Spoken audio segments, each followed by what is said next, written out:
శ్రీ గురుభ్యో నమః. ఇప్పుడు మనం భరతుడు పాదుకా పట్టాభిషేకం విన్నాం కదా. ఇక తర్వాత మిగతాది చదువుకుందాం. రామాయణం రాముడి శీలాన్ని చూపిస్తుంది. రాముడు ఎప్పుడూ తన జీవితాన్ని ఋషులతో కూడి వారి మధ్యనే గడుపుతాడు. ఋషుల సలహాలను తీసుకుంటూ వారి ఆజ్ఞలను పాటిస్తూ మేఘములో వచ్చే మెరుపు వలె తన బుద్ధిని ప్రజల సౌభాగ్యం కోసము వారిని మంచి త్రోవలో పెట్టుటకు చేస్తాడు. చిన్నతనంలో వశిష్ఠుడు, ఋష్యశృంగుడు, విశ్వామిత్రుడు, తరువాత భరద్వాజుడు, తదుపరి అత్రి మహాముని, ఇలా ఎందరో మునులు రాముని జీవితానికి ఆచరించవలసే అన్ని విషయాలు నేర్పిస్తూ ఉంటారు. వారు చెప్పినవన్నీ ధర్మం తప్పకుండా రాముడు ఆచరిస్తూ ఉంటాడు. ఎప్పుడూ రాముడు మునుల మధ్యనే గడుపుతూ ఉంటాడు కదా. పంచవడి దగ్గర ఉన్న మునులంతా కూడా సీతారామ లక్ష్మణుల వంక చూస్తూ ఏదో కనుసైగలు చేసుకుంటూ ఉంటారు. అది రాముడు చూసి, అయ్యా, నా భార్యకి ఏమీ తెలియదు, తప్పు చేస్తే క్షమించండి, నా తమ్ముడు చిన్నవాడు, ఏమైనా అపరాధం చేశాడా అని అడుగగా మునులు ఇలా అంటారు, లేదు నాయన, మీరేమీ తప్పు చేయలేదు. ఇక్కడకు దగ్గరలో రావణాసురునికి వరుసకి సోదరుడైన కరుడు ఉన్నాడు. అతడు బలవంతుడు, గర్విష్టి. రావణాసురుడు అండ చూసుకొని తన బలగర్వంతో ఈ జనస్థానంలో ఉన్న మునులను హింసిస్తూ, మేము చేసే యజ్ఞయాగాలను ధ్వంసం చేస్తూ, మా హోమద్రవ్యాలను పాడు చేస్తూ మమ్మల్ని బాధిస్తూ ఉంటాడు. మీరు ఈ స్థలానికి వచ్చిన తరువాత వాని ఆగడాలు ఇంకా ఎక్కువయ్యాయి. ఎందుకంటే నువ్వు మాకు అండగా ఉండి అతనితో యుద్ధానికి దిగి శిక్షిస్తావేమోనని మమ్మల్ని ఇంకా ఎక్కువ బాధిస్తున్నాడు. అందువలన మేము ఇక్కడ నుండి వేరే స్థలానికి వెళ్ళి అక్కడ తపస్సు చేసుకుంటూ వేరే స్థలానికి వెళ్ళాలి అని నిర్ణయించుకున్నాం అని అనగా రాముడు ఇలా అంటాడు, మహానుభావులారా, మీరు మీ ఆశ్రమాలను వదిలి వెళ్ళకండి. మేమే వేరే చోటికి వెళ్ళిపోవాలనుకుంటున్నాం. ఎందుకంటే భరతుడు, శత్రుఘ్నుడు, మా తల్లులు, అయోధ్య ప్రజలు ఇక్కడికి వచ్చారు. తండ్రి గారు స్వర్గస్థులైన మాట చెప్పారు. వారికి తిలతర్పణాలు చేశాము. ఇక్కడే ఉంటే మాకు పదే పదే అవే గుర్తుకు వస్తూ ఉంటాయి. అందువలన మేము వేరే చోటుకు వెళతాం అని పర్ణశాలను వదిలి రాముడు, సీతా, లక్ష్మణుడు అక్కడి మునులకు నమస్కరించి, మీ సత్సాంగత్యం వలన మా బుద్ధిని మేము మరింత వికసింపచేసుకున్నాము అని బయలుదేరి వెళుతూ మార్గమధ్యంలో అత్రి మహాముని ఆశ్రమానికి వెళతారు. ఆశ్రమంలోకి వెళ్ళగానే రాముడు అత్రి మహామునికి నమస్కరించారు. లక్ష్మణుడు కూడా నమస్కరిస్తాడు. అత్రి మహాముని వారిని పుత్రప్రేమతో చేరదీస్తాడు. అక్కడే ఉన్న అనసూయమ్మను చూపించి, రామ, ఈమె నా భార్య అనసూయ. ఈ ప్రాంతమంతా 10 సంవత్సరాలు అనావృష్టి వస్తే తన తపశక్తితో ఎండిపోయిన గంగానదిని నీటితో ప్రవహింపచేసింది. గంగానది నీటిని ఎండిన నేలపై ప్రవహింపచేసి చెట్లు చెగిరించేలా చేసి నేల సస్యశ్యామలమై ఫలపుష్పాలు, కందమూలాలు పూయించి ప్రజలకు ఆకలిని తీర్చింది. అన్నపూర్ణలా 10 సంవత్సరాలు అలా చేసింది. నా అనుమతితో 10,000 సంవత్సరములు కఠినమైన తపస్సు చేసింది. ఈమె తన తపశ్శక్తితో దేవతల కొరకు 10 రాత్రులను ఒక రాత్రిగా మార్చింది. అంత తపోశక్తి కలిగిన పతివ్రత. సూర్యోదయాన్ని తన పాతివ్రత్యంతో ఆపిన సుమతికి తన శాపం వెనక్కి తీసుకోవాలని చెప్పింది. అంతటి సుమతి, సూర్యోదయం అయితే నా భర్త చనిపోతాడు, అందుకు నేను సూర్యోదయం అవనివ్వను అని అనగా, అమ్మ, అలా అనకు. సూర్యోదయం అవకపోతే మనిషి మనుగడే లేదు. దేవతలతో సహా ఎవ్వరూ జీవించలేరు. అందుకు నీకోసం వెనక్కి తీసుకో. అందువలన నీ భర్త మరణిస్తే నా పాతివ్రత్య మహిమతో నేను అతడిని సజీవుడిని చేస్తాను, నీ సౌభాగ్యాన్ని నిలుపుతాను అని అనగా సుమతి తన శాపం వెనక్కి తీసుకుంటుంది. సూర్యోదయం అవుతుంది. సుమతి భర్త మరణిస్తాడు. అనసూయమ్మ మరణించిన అతనిని తిరిగి బ్రతికించి సుమతికి సౌభాగ్యం ప్రసాదిస్తుంది. ఈ విధంగా ఆ తల్లి తన పాతివ్రత్య మహిమచే సమస్త భూతాలతో నమస్కరించబడింది. తపస్సు వలన క్రోధాన్ని కూడా జయించింది. అందుకే ఆమె పేరు తన పేరుకు సార్థకతగా అనసూయగా, అంటే అసూయ లేని దాని వలె సార్థకత చేసుకుంది తన పేరుని. తనకంటే అధికులైన వారిని నమస్కరిస్తుంది. తనకంటే చిన్నవారికి వృద్ధిలోకి రావాలని దీవిస్తుంది. ఈమె చాలా వృద్ధురాలు అయిపోయింది అని చెప్పగా సీతారాములు లక్ష్మణునితో సహా ఆమె కాళ్లపై పడి పాదాభివందనం చేస్తారు. అత్రి మహాముని మళ్ళీ ఇలా అంటారు, చూడండి, అనసూయ కశ్యప ప్రజాపతి దేవహూతిల కుమార్తె. ఒకసారి త్రిమూర్తులు ఆకాశ మార్గాన వెళుతుంటే ఈ ప్రదేశానికి వచ్చేసరికి వారి విమానం ఆగిపోతుంది. మరి ముందుకు కదలదు. ఎందుకు ఇలా జరిగిందా అని త్రిమూర్తులు దివ్యదృష్టిని చూడగా వారికి అత్రి అనసూయల మాతల దర్శించి ఇక్కడ ఆశ్రమం ఉంది, వాళ్ళ ఆశ్రమానికి వెళ్ళి అత్రి అనసూయ మాతలను దర్శించే మనం వెళ్ళాలి, ఆమె పాతివ్రత్య మహిమ అటువంటిది అని తెలుసుకొని ఆమె ఖ్యాతిని ఇంకా లోకలకు చాటి చెప్పడానికి త్రిమూర్తులు ఆమెను ఒక పరీక్ష పెట్టాలి అనుకున్నారు. వారు ముగ్గురు బ్రాహ్మణ వేషధారులై అత్రి మహాముని ఆశ్రమానికి వస్తారు. మహాముని వారిని లోపలకు ఆహ్వానించి తమ తమ ఆతిథ్యం స్వీకరించవలసినదిగా కోరతారు. వారు సరేనని అనసూయమ్మను పిలిచి, వీరు మనకు అతిథులు, వీరికి భోజన సదుపాయం సిద్ధం చేయమన్నారు. ఆమె సరేనని లోపలకు వెళ్ళింది. అతిథికి భోజనం పెట్టినప్పుడు ఇంటి యజమాని భార్య వడ్డన చేస్తే యజమాని వారికి పరిసేచనం అంటే చేతిలో నీళ్లు ఇవ్వాలి.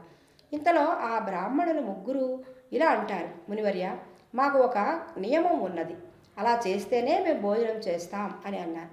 సరే, అదేమిటో చెప్పండి అని అన్నారు ముని. మాకు భోజనం వడ్డించిన వాళ్ళు నగ్నంగా వడ్డించాలి. అలాగా అని ఆ ఋషి లోపలికి వెళ్ళి అనసూయమాతకు ఇది వివరించారు. ఆమె ఓ అంతేనా, అలాగే వడ్డిస్తాను అని అనగా ఆ బ్రాహ్మణులు ముగ్గురిని ఆసనాలపై కూర్చున్నారు.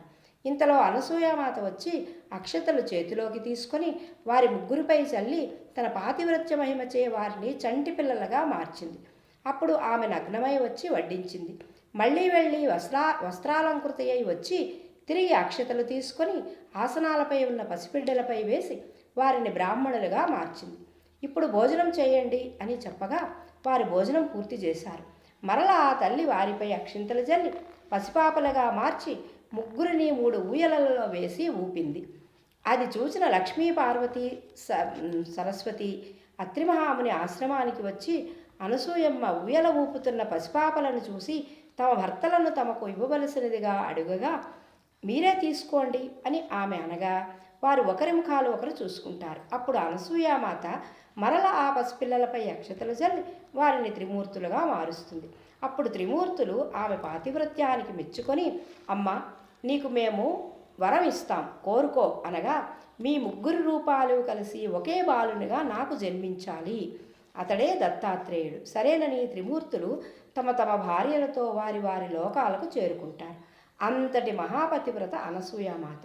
సీత, నువ్వు లోపలికి వెళ్ళు అనగా శిథిలమైన ముడతలు శరీరముతో వణుకుతున్న చేతులతో గాలికి ఊగుతున్న అరటి చెట్టు వలె ఊగుతూ సీతను చెయ్యి పట్టుకొని లోపలికి తీసుకువెళుతుంది. వెళ్ళగానే సీతమ్మ అంజలి ఘటించి అనసూయామాత ఈమె తలపై చెయ్యి వేసి, అమ్మ, నువ్వు ధర్మాన్ని పట్టుకున్నావు, అక్క చెల్లెళ్లను అత్తలను మరుదులను విడిచి భర్త వెనక అడవికి వచ్చావు, భర్తను అనుగ్రహించావు. భర్త నగరంలో ఉన్నా అరణ్యంలో ఉన్న దుష్టుడైన భార్య అతనిని అనుగమిస్తే అదే పుణ్యం.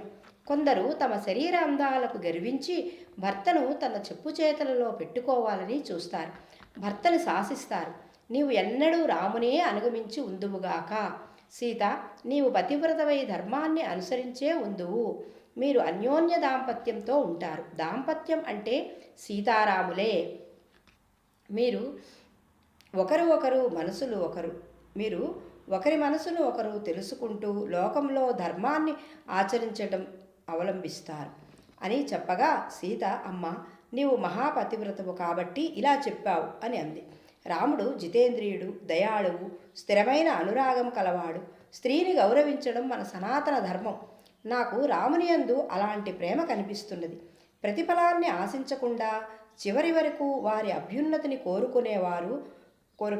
నీ భర్త ఎంత గొప్పవాడు అని తన తల్లిని నీ భర్త ఎంతో గొప్పవాడు.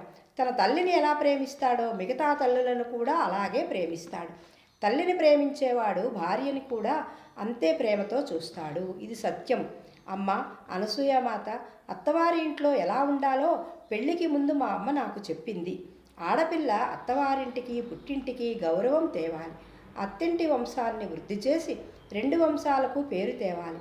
అగ్నిహోత్రం ముందు నా చేయి రాముని చేతిలో పెడుతూ నీవు ఎప్పుడూ భర్తనే అనుగమించాలి. భర్తను వదిలి ఎప్పుడూ ఉండకూడదు. అంటే భార్య ఏ తపస్సులు చేయనవసరం లేదు. భర్తను అనుసరించి అతనికి సపర్యలు చేస్తూ అతనిని సంతోషంగా ఉంచడమే తపస్సు. భర్తకి శాంతి స్థానం భార్య. భార్య మనసుని ఆనందపరిచేవాడే భర్త. అదే అన్యోన్య దాంపత్యం. అత్తగారు కూడా భర్తకు ఏమి కావాలో చూస్తూ ఆయన మనసు నొప్పించకుండా మెలగవలనని చెప్పింది. ఇది ధర్మం తప్పకుండా చేయాలి. ఈ మాటలు విని నేను చాలా సంతోషించాను. నాకు సీత నీకు ఏం కావాలో కోరుకో అని అనసూయామాత అడుగగా సీత అంటుంది, అమ్మ నాకు వేరే కోరికలు ఏమీ లేవు. మీరు ఇంత మంచి మాటలు చెప్పారు కదా, అవి నా జీవితంలో నేను మరిచిపోకూడదు. సీత, నీకు బట్టలు అంగరాగములు అంటే అవి పెట్టుకుంటే నీ అందాన్ని మరింత ఇనుమడింప చేస్తాయి.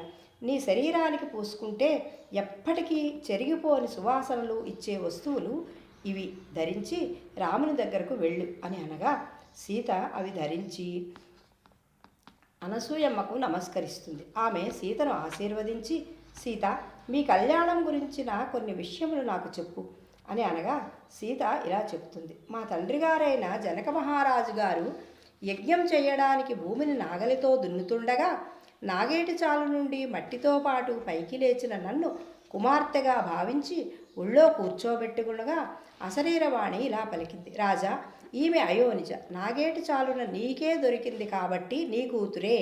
నాగేటి చాలున దొరికింది కనుక సీత అని, జనకుని కూతురు కనుక జానకి అని నామకరణం చేశారు. కానీ మా నాన్నగారికి ఒక చింత కలిగింది. ఈమె అయోనిజ, ఈమెకు భర్తను ఎలా తేవాలి అని విచారించగా మా ఇంట్లో పూజామందిరంలో ఉన్న శివధనస్సు అక్షయబాణ తూణీరాలు ఉన్న ఒక పెద్ద పెట్టె ఉంది. నేను ఆడుకుంటూ ఉండగా నా పూలబంతి ఆ పెట్టి కిందకు వెళ్ళింది. అప్పుడు నేను ఆ పెట్టెను పక్కకు నెట్టి ఆ బంతిని తీసుకున్నాను. అది చూసిన మా నాన్నగారు ఈ శివధనస్సును ఎక్కుపెట్టిన వీరునికే నా కూతురు సీతను ఇచ్చి వివాహం చేస్తాను అని నన్ను వీర్యశుల్కగా ప్రకటించారు. అది విని ఎందరో రాజులు, యక్షగంధర్వులు, కిన్నెరలు, కింపురుషులు వచ్చి శివధనస్సును ఎత్తలేక వెనుదిరిగిపోయారు. ఇంతలో ఒకరోజు విశ్వామిత్ర మహర్షితో రామలక్ష్మణులు వచ్చారు. జనకుని మాటలు విని గురువు ఆజ్ఞతో రాముడు శివధనస్సును ఎక్కుపెట్టి నారి సారించగా బాణం మధ్యకు విరిగింది. అది చూసి మా తండ్రి గారు బంగారు కలశంతో నీళ్లు తీసుకువచ్చి, ఈ నా కుమార్తె అయోనిజ అయిన సీతను నీ చేతిలో పెట్టి పాణిగ్రహణం చేస్తాను అని రాముని దగ్గరకు వచ్చేసరికి రాముడు ఏమన్నాడో తెలుసా? ఇవ్వడానికి మీరెవరు, పుచ్చుకోవడానికి నేనెవరు? గురువుగారు ధనస్సు ఎక్కుపెట్టమన్నారు, ఎక్కుపెట్టాను. నా భార్యగా దశరథ మహారాజు గారి వంశము నిలబెట్టడానికి వచ్చే పిల్లను మా నాన్నగారు చూసి, రామ ఈ పిల్ల మెడలో తాళికట్టు అంటే అప్పుడు నీ కుమార్తె మెడలో తాళి కడతాను. ఆ నిర్ణయం తీసుకునేది మా తండ్రి గారే. అలా అని అన్నప్పుడు ఆయన పితృభక్తి నాకు చాలా నచ్చింది. పితృభక్తి పరాయణుడైన భర్త నాకు దొరికినందుకు నాకు చాలా గర్వంగా ఉంది. అమ్మ ఈ కథ మీ ఒక్కదానికే చెప్పాను అని అంటుంది. అక్కడ నుండి లేచి సీతారామ లక్ష్మణులు ఆ రాత్రి అక్కడే విశ్రమించి ఇక అక్కడ నుండి దట్టమైన అడవుల గుండా ప్రయాణం చేస్తూ దండకారణ్యంలో ప్రవేశించి అక్కడ ఉన్న తాపసుల ఆశ్రమాలను చూస్తూ నడుస్తున్నారు. ఎక్కడ చూసినా దర్భలు కనిపిస్తున్నాయి. అయితే ఇక్కడ ముని ఆశ్రమాలలో కర్మానుష్ఠానములు జరుగుతున్నాయి అని అనుకుంటూ వారు అలా నడక సాగిస్తున్నారు.